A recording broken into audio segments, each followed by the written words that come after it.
बिस्मिल्लाहिर्रहमानिर्रहीम। दुरूद पाक नबी करीम सल्लल्लाहु ताला अलैहि वसल्लम की ज़ात अक़दस पर।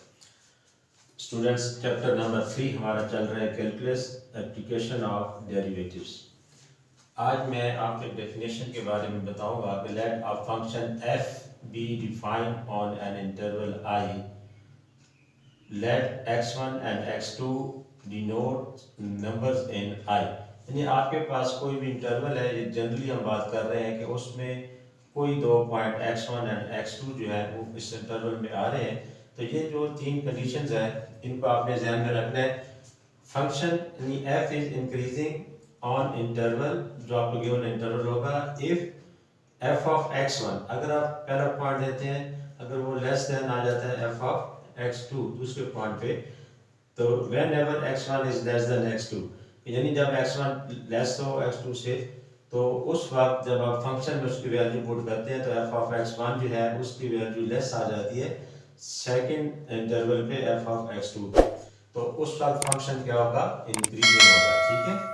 अच्छा, इसी तरह f is decreasing on interval if f of x1 greater than f of x2।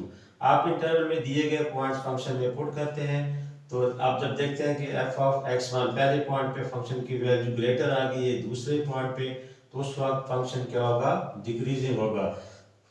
जहन में ये आता है कि लेस देन है तो डिक्रीज होगा और ग्रेटर देन है तो इंक्रीज होगा, लेकिन इसके ऑपोजिट आपने बात ध्यान में रखनी है।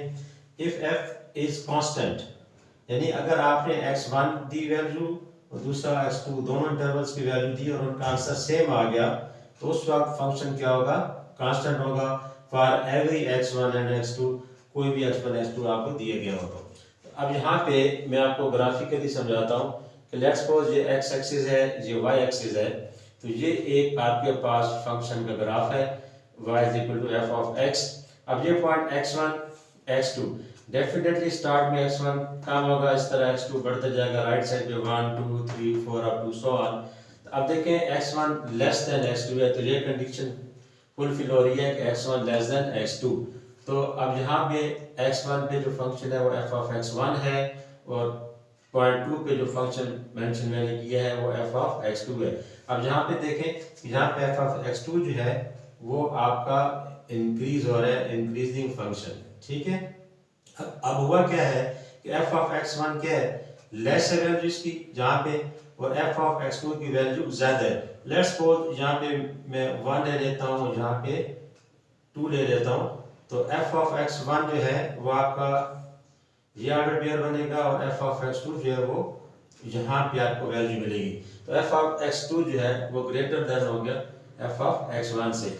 दूसरे लफ्जों में f of x1 less than हो गया f ऑफ x2 से, तो ये हमारे पास फंक्शन क्या होगा, इंक्रीजिंग फंक्शन हो गया। ठीक है।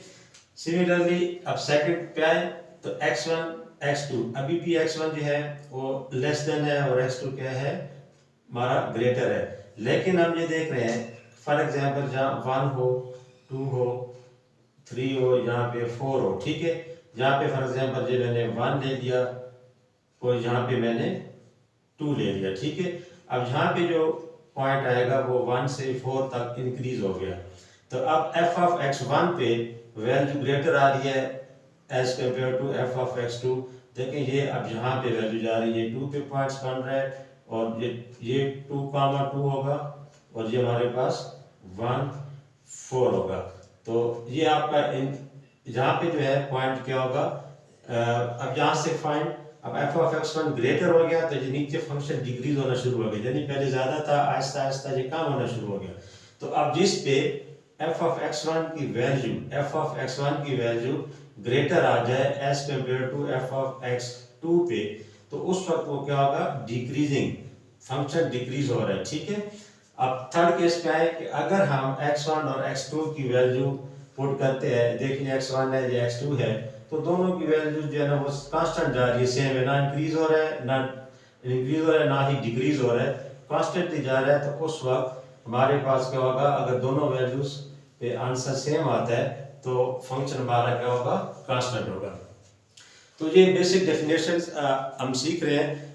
तो जब तक ये बेसिक कॉन्सेप्ट्स क्लियर नहीं होंगे, आपके आगे local minima, local maxima, absolute maxima, minima, parts of inflection, first derivative test, second derivative test, ये आगे बहुत ही इंपॉर्टेंट टॉपिक्स हैं। आपने इनको अच्छी तरह समझना है, इनको आप इसका कॉन्सेप्ट्स क्लियर करने हैं, फिर इंशाल्लाह आपको समझ आ जाएगी। अपना बहुत ज़्यादा ख्याल रखिएगा। अल्लाह हाफिज़।